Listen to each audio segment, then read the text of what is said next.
இந்த பகுதியில் நாம் பார்க்க போகிற ஒரு தத்துவ அறிஞர் வந்து எமிலி துர்கெய்ம். அவருடைய தியரி கோட்பாடு என்ன அப்படிங்கிறத நம்ம பார்ப்போம். ஸோ இவரும் இந்த சமூகவியலை எப்படி பார்க்குறாரு அப்படின்னா, பரிணாம வளர்ச்சி தான், பரிணாம அளவில் தான், படிப்படியாக தான் இந்த சமூக வளர்ச்சி நடந்திருக்கு அப்படிங்கிற ஒரு அணுகுமுறையை நம்ம முன்னாடி இவருடைய கோட்பாட்டில் நம்ம எல்லாருக்கும் சொல்கிறாரு. ஸோ இவரும் சமூகவியல் தோற்றுவித்தவர்களில் ஒருவர். நம்ம ஏற்கனவே சொல்லியிருக்கிறோம் யார் யார் சமூகவியல் ஃபவுண்டர்ஸில் யாரெல்லாம் இருக்காங்க அப்படிங்கிறத நம்ம பார்த்தோம். அதில் எமிலி துர்கெய்ம் அப்படிங்கிறவரும் ஒருத்தர். ஸோ இவருடைய முதல் புத்தகம் என்ன அப்படின்னா, the division of labour in society அப்படிங்கிற புத்தகம். அதுக்கப்புறம் லே சூசைடு அப்படின்னு சொல்லிட்டு 1897. இதை பற்றின கருத்துக்கள்லாம் நாம் இவருடைய அடுத்தடுத்த பகுதியில் பார்க்க இருக்கிறோம். ஸோ இவருடைய கொள்கை என்ன அப்படின்னா, theories light foundation of functionalism. இவர் அடிப்படையாக கொண்டிருந்தது வந்து இயக்க கொள்கை, செயல்பாட்டு வாதம் அப்படிங்கிறத வந்து இவர் அடிப்படையாக கொண்டிருந்தார். நாம் நிறைய இசம் பார்த்தோம். அதில் ஃபங்க்ஷனலிசம் அடிப்படையாக கொண்டவர் வந்து இவர் எமிலி துர்கெய்ம். சரிங்களா? இவருடைய ஒன்று தியரி என்னெல்லாம் சொல்லியிருக்கிறார் அப்படின்னு பார்க்கும்போது, ஃபஸ்ட்டு வந்து சோசியல் ஃபேக்ட், சமூக உண்மைகள் அப்படின்னு சொல்கிறாரு. அதாவது சமூக உண்மைகள் அப்படிங்கிற கான்செப்டை முதல்ல கொண்டு வந்தவர் வந்து இவர் தான். சரிங்களா? ஸோ இவர் என்ன சொல்கிறார் அப்படின்னா, தனிநபர் நடத்தையை வடிவமைக்கிற சக்திகளாக எதெல்லாம் இருக்குது அப்படின்னா, இந்த சமுதாயத்தில் norms, values, loss, external forces இதெல்லாம் சேர்ந்து தான் ஒரு தனிநபருடைய நடத்தையை வடிவமைக்குது அப்படிங்கிற ஒரு சமூக உண்மையை நமக்கு சொல்கிறாரு. சரிங்களா? இப்போ நாம் எல்லாருமே அதை அடிப்படையாக வச்சு தானே நடந்துக்கிறோம். நாம் எப்படி நடந்துக்கணுங்கிறத இந்த நாம்ஸ், நெறிமுறைகள், நிறைய சட்டம் இருக்குது, சட்டத்தின்படி தானே நம்ம நடந்துக்கிறோம். ஸோ அதெல்லாம் அடிப்படையாக வச்சு சொல்கிற கருத்து தான் சமூக உண்மைகள். சரிங்களா? ஒரு தனிநபருடைய நடத்தை இந்த சமுதாயத்தினுடைய நெறிமுறைகளால், சட்டங்களால், மதிப்புகளால் தீர்மானிக்கப்படுது அப்படிங்கிறத சொல்கிறது தான் சோசியல் ஃபேக்ட் அப்படிங்கிற இவருடைய தியரி. அதுக்கப்புறம் சமுதாயத்தில் தொழிலாளர் பிரிவு எப்படி இருக்குது அப்படின்னா பார்த்தோம் அப்படின்னா, எப்படி ட்ரெடிஷ்னல் சொசைட்டி முதல்ல இருந்துச்சு அதை 2 பிரிவாக பிரிக்கிறாரு. டிவிஷன் ஆஃப் லேபர்ஸ், இது எல்லாமே இவருடைய புத்தகங்கள் பெயர், ஞாபகம் வச்சுக்கோங்க. அதாவது முதல்ல சோசியல் ஃபேக்ட் அப்படிங்கிறதும் புத்தகம், division of labour in society அப்படிங்கிறதும் ஒரு புத்தகம். சரிங்களா? சமூகத்தில் தொழிலாளர் 2 பிரிவாக பிரிக்கப்பட்டிருக்கிறாங்க. ஒன்று வந்து மெக்கானிக்கல் சாலிடாரிட்டி அப்படின்னு, அதாவது சிமிலாரிட்டிஸ் பைண்ட் பீப்புள் அப்படின்னு சொல்லிட்டு, மக்கள் ஒரே மாதிரியான வேலை, ஒரே மாதிரியான நம்பிக்கை, ஒரே மாதிரியான பழக்க வழக்கம், ஒரே மாதிரியான மதம் இதெல்லாம் இருந்துச்சு அப்படின்னா அவங்களுக்குள்ள ஒற்றுமை ஏற்படும். ஆனால் தனிநபர் சுதந்திரம் வந்து குறைவாக இருக்கும், குழு நெறிகள் மேலோங்கி இருக்கும். இது வந்து பழைய சமூகம். சரிங்களா? இது வந்து தொழிலாளர் பிரிவு வந்து மெக்கானிக்கலாக அடிப்படையாக வச்ச பழைய சமூக மக்கள் வந்து எப்படி இருந்திருப்பாங்கன்னா, ஒரே மாதிரி வேலை செய்கிறவங்க, பழக்க வழக்கம் இருக்கிறவங்களாம் ஒன்றா இருப்பாங்க, அவங்களுக்குள்ள ஒற்றுமை வந்து இருக்கும். ஆனால் தனிநபர் சுதந்திரம் அந்த காலத்தில் வந்து குறைவாக காணப்படும். அது வந்து மெக்கானிக்கல் சாலிடாரிட்டி அப்படின்னு வந்து நம்ம சொல்கிறோம். சிமிலாரிட்டிஸ் பைண்ட் பீப்புள்னு. அடுத்தது மாடர்ன் சொசைட்டிஸ், அது வந்து இப்போ இருக்கிற சொசைட்டிஸ் வந்து என்னென்னா ஆர்கானிக் சாலிடாரிட்டி அப்படின்னு சொல்கிறோம். ஸ்பெஷலைசேஷன் கிரியேட் இண்டிபெண்டன்ஸ் அப்படின்னு சொல்கிறோம். சரிங்களா? இல்லைனா இன்டர்டிபெண்டன்ஸ், உயிரியல் ஒற்றுமைங்கிறத ஏற்படுத்துது அப்படிங்கிறத நம்ம சொல்கிறோம். அது என்ன அப்படின்னு பார்த்தோம்னா, மக்கள் முன்னாடி வந்து ஒரு குறிப்பிட்ட வேலையை செஞ்சுட்டு இருந்தாங்க, மெக்கானிக்கல் இதில் வந்து ஒற்றுமையோடு இருந்தாங்க. ஆனால் இப்போது மக்களுக்குள்ள தனித்தனி பிரிவுகள் நிறையா வந்துருச்சு. ஒருத்தரும் ஒரு விஷயத்தில் க்ரியேட்டிவாக இருப்பாங்க, நாலேஜபிளாக இருக்கிறாங்க. அப்போது வேறு துறைகள் நிறையா வந்துருச்சு. ஒன்றொன்றுலேயும் அவங்க வந்து நிபுணத்துவம் பெற்று இருக்கிறாங்க. அதனால் என்ன ஆகுது, ஒவ்வொரு வேலைக்கும் ஒருத்தரை நாம் சார்ந்திருக்கிற மாதிரி ஆகுது. முன்னாடி வந்து எல்லா விஷயத்தையும் ஒரே ஆளே செய்யலாம் அப்படிங்கிற மாதிரி இருந்துச்சு. நம்ம வீட்டில் எல்லாத்தையும் நாம் தான் பார்த்தோம். வீடு கட்டுறதுலேருந்து, வீட்டுக்கு தேவையானது செய்கிறதுலேருந்து எல்லாமே நாமளே செஞ்சுக்கிட்ட மாதிரி காலம் இருந்துச்சு. ஆனால் இன்றைக்கி என்ன ஆச்சு, நம்ம ஒருத்தரும் ஒரு விஷயத்துக்கும் ஒருத்தரை சார்ந்து இருக்கிற மாதிரி ஒரு சூழல் வந்து நமக்கு உருவாகிருச்சு. அப்போ வந்து தனிநபர் சுதந்திரம் குறைவாக இருந்துச்சு. ஆனால் இப்போ வந்து தனிநபர் சுதந்திரம் ரொம்ப அதிகம். நமக்குன்னு சட்டம் இருக்குது, நிறைய சமூகத்தில் அக்ரிமெண்ட்ஸ் நிறையா இருக்குது. அதை பேஸ் பண்ணி இப்போ நாம் வாழ்ந்துட்டுருக்கோங்கிறது இவருடைய டிவிஷன் ஆஃப் லேபர் இன் சொசைட்டியில் வந்து நாம் இப்போ பார்க்குறோம். அதுக்கு அடுத்து இவருடைய முக்கியமான கோட்பாடு வந்து ஸ்டடி ஆன் சூசைடு அப்படிங்கிற 1897 அதில் வந்து இவருடைய புத்தகம் வந்திருக்கு. இந்த சூசைடு அப்படிங்கிறது வந்து ஒரு இண்டிவிஜுவல் ஆக்ட், ஒரு தனிநபருடைய செயல். இதுக்கு வந்து ஆனால் தனிநபருடைய செயல் தான், ஆனால் சமூக காரணங்கள் இருக்குது. ஒருத்தர் தற்கொலை பண்ணிக்கிறாரு அப்படின்னா சமூக காரணங்கள் நிறைய இருக்குது. அது மட்டும் இல்லாமல் உளவியலுக்கு எதிரான சமூக காரணங்கள் இருக்குது. அவருடைய உளவியல் மட்டும் இல்லை, இந்த சமுதாயத்தில் ஏதோ ஒரு காரணம் இருக்குது அவன் தற்கொலை பண்ணிக்கிறானா அப்படின்னு சொல்லிட்டு சொல்கிறாரு. இதில் ஃபஸ்ட்டு என்ன சொல்கிறாரு முக்கியமான விஷயங்கள் அப்படின்னா, சமூகவியலாளர்களால் மனித நடத்தையை படிக்க முடியும் அப்படிங்கிற ஒரு கருத்தை இவர் சொல்லிடுறாரு.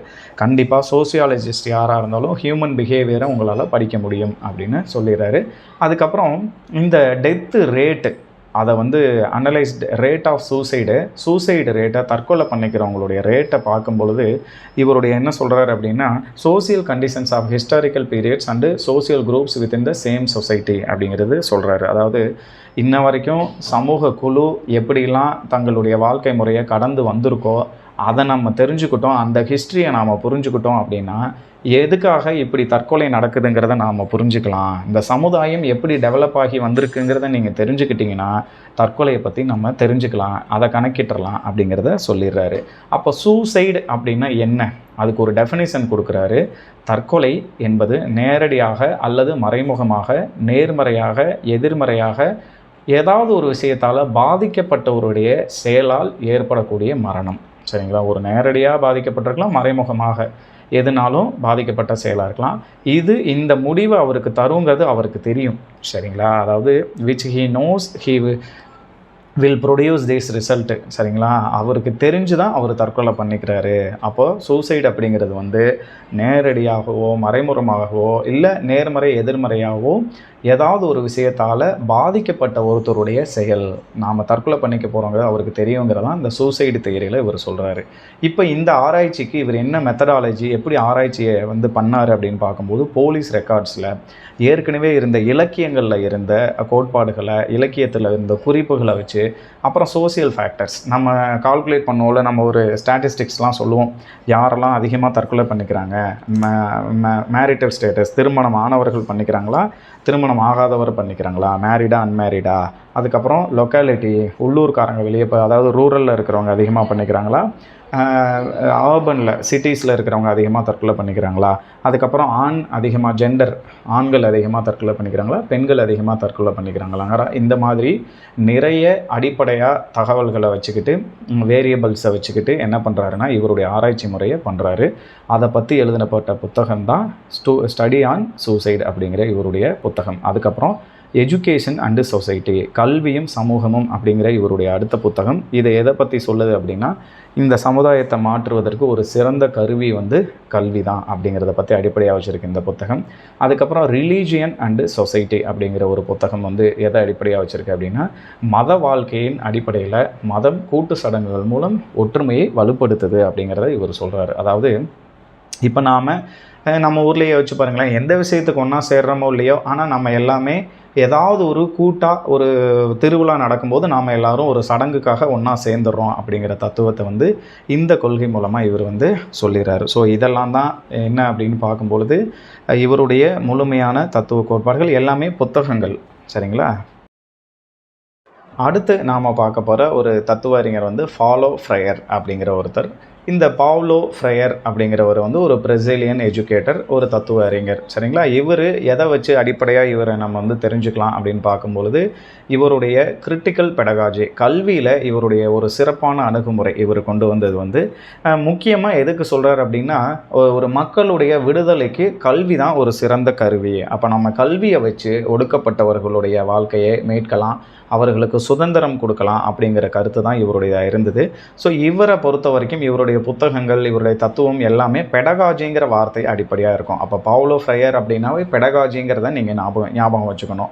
ஸோ கிரிட்டிக்கல் பெடகாஜி, விமர்சன கற்பித்தல் அப்படின்னா என்ன, இவருடைய தத்துவம் அப்படின்னு பார்க்கும்போது நம்ம வந்து சமூக ஏற்றத்தாழ்வுகளை கேள்விக்குள்ளாக்கவும் சவால் செய்யவும் கல்வி மக்களுக்கு உதவணும் அப்படிங்கிற கருத்தை வந்து இவர் உருவாக்கியிருக்கிறார். அதாவது கல்வி எதை கொடுக்கணும் மக்களுக்கு அப்படின்னா, இந்த சமுதாயத்தில் இருக்க ஏற்றத்தாழ்வுகளை எதிர்த்து கேள்வி கேட்கவும் சேலஞ்ச் பண்ணவும் ஒரு வந்து மதிப்பை வந்து கொடுத்துடணும், அந்த கருத்தை கொடுத்துடணும், அதுதான் கல்வி அப்படிங்கிறத வந்து விமர்சன கற்பித்தல், கிரிட்டிக்கல் பெடகாஜிங்கிறதுல கான்செப்டில் இவர் வந்து சொல்லிடுறாரு. அதுக்கப்புறம் பெடகாஜி ஆஃப் த அப்ரெஸ்டு அப்படிங்கிறதுல 1970 இவர் எழுதப்பட்ட அந்த புத்தகம். இதில் என்ன சொல்கிறாரு அப்படின்னா, ஒடுக்கப்பட்டோருக்கான கற்பித்தல் அப்படிங்கிறதுல என்ன சொல்கிறாருன்னா, மனப்பாடம் செய்கிறத விட உரையாடல் அடிப்படையிலான கல்வி தான் வந்து சிறந்தது. சமூக மாற்றத்தின் முகவர்களாக மாறுவதற்கு விளிம்பு நிலை மக்களுக்கு வந்து அவங்களுக்கு அதிகாரம் கொடுக்கணும். அப்போ தான் வந்து இந்த வந்து சமூகம் வந்து மாற்றத்தை அடிப்படையாக கொண்டு வரும். அதுக்கு அடிப்படையாக இருக்கிறது கல்வி தான் அப்படிங்கிறத வந்து பெடகாஜி ஆஃப் த அப்ரெஸ்டு ஒடுக்கப்பட்டோருக்கான கற்பித்தலில் சொல்லிடுறாரு. அதுக்கப்புறம் கான்சியன்டைசேஷன் அப்படிங்கிறது, அதாவது கிரிட்டிக்கல் கான்சியஸ்னஸ், மனசாட்சிப்படுத்துதல், விமர்சன உணர்வு அப்படிங்கிற ஒரு இதை சொல்லிடுறாரு.